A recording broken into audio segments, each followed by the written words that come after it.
السلام علیکم، آپ دیکھ رہے ہیں سٹی 11 نیوز پاکستان HD۔ خبر شامل کرتے ہیں جڑانوالہ سے۔ ہمارے تحصیل پورٹر ساحل عباس کی رپورٹ کے مطابق محکمہ صحت کی جانب سے حفاظتی ٹیکہ جات لگوانے کا عمل شروع۔ 9 سے 15 سال کے عمر کے بچوں کو ٹائیفائڈ دیگر موذی امراض سے محفوظ رکھنے کے لیے ٹیکہ جات لگوائے جائیں گے۔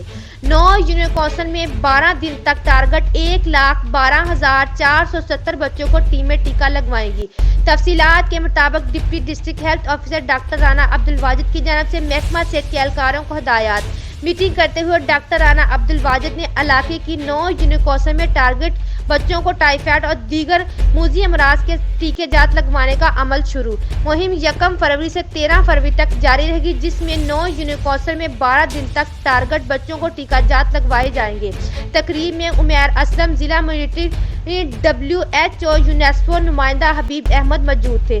ڈاکٹر رانا واجد نے ٹیموں کو ہدایت کے ساتھ ساتھ بتایا کس طرح ٹارگٹ مکمل کرنے کے ساتھ ساتھ مہم کو کامیاب کرنا ہوگا۔ مزید خبروں کے لیے دیکھتے رہیے سٹی 11 نیوز پاکستان HD۔